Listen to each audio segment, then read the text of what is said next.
So this episode, I wanted to talk mostly about traveling and feeding myself while we're traveling and doing the activities that we do. Now, obviously, being pig fed, and I do have certain restrictions depending on my condition, but there are a lot of different tubies out there that have different limiting abilities. For me personally, I'm still able to be very active, which I'm very blessed about. The hardest thing for me was to be disciplined in maintaining the structure of what it requires to live the lifestyle I do, even though I'm on holiday. Blending meals, having to inject my meals. There is absolutely no vacation from that. So while we were on the holiday, I was very lucky that my dad's wife pretty much blended my foundation meal, 2 of them a day. I had a lot of help, but every day it's that discipline is required there, whether you're on holiday or not. Sometimes people say to me, does that get very draining? And I'm like, yeah, it definitely does. Like if you had to hold a 5-kilo dumbbell out, no matter what, the longer you hold it, the heavier it gets. It's the same thing with this condition. But being on holiday was one of the biggest things that it just takes a little bit more discipline.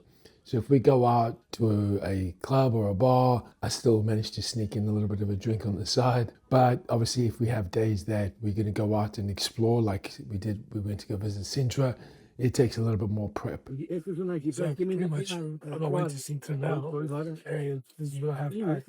I've just put one meal in the bag, souped up, went to the bus stop, I had a meal there before we actually get me on the Uber. But I've got a meal that will last me the whole day until you get back to the car, which I have a esky, and it's already going to keep us till the end of the day. So being prepped when you've got a tube is probably the main thing. But the good thing is that you keep your energy up because you've got lots of stuff to see. We knew the structure for what it was going to take to get there. I prepped my meals. We drove to the bus stop, had a meal there at the car just before jumping on the bus to get to Sintra. So everything was planned out. I had a esky in the car ready for when I got back. I took a meal with me, and I always have backup powders. And if you do get stuck out, you can always buy a juice if you've got low blood sugar, things like that. And you still get to enjoy. And the fact that you've eaten, you're satisfied. When you go out to enjoy the sights, you're not hungry and you're not functioning from a place of hunger. And there are also times, for example, where we'll be out walking and just enjoying the sights, and we came across this pina colada stand. I said to my son, oh, we should share one. He was like, oh, you sure, Dad? I'm like, absolutely.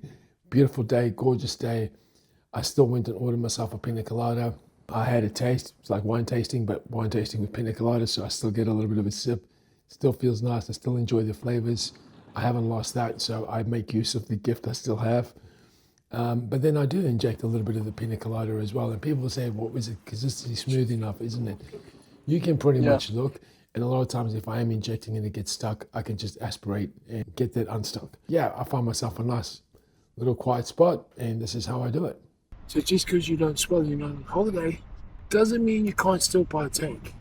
So all I do is I kind of hide away from a few people, have a taste of this amazing freshly made pina colada, and at the same time, not only taste it, but I'll also inject these. So the most important thing for me with the psychology of it is like I can't swallow, but it doesn't mean I still can't enjoy the lifestyle of the food and get the flavors from it. In fact, a lot of times it comes from a place of pure enjoyment and not the fact that I need to sustain myself with holiday food.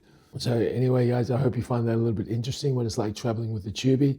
And for every Tubie out there, my only advice is don't let the limitations you have stop you from living life to the fullest.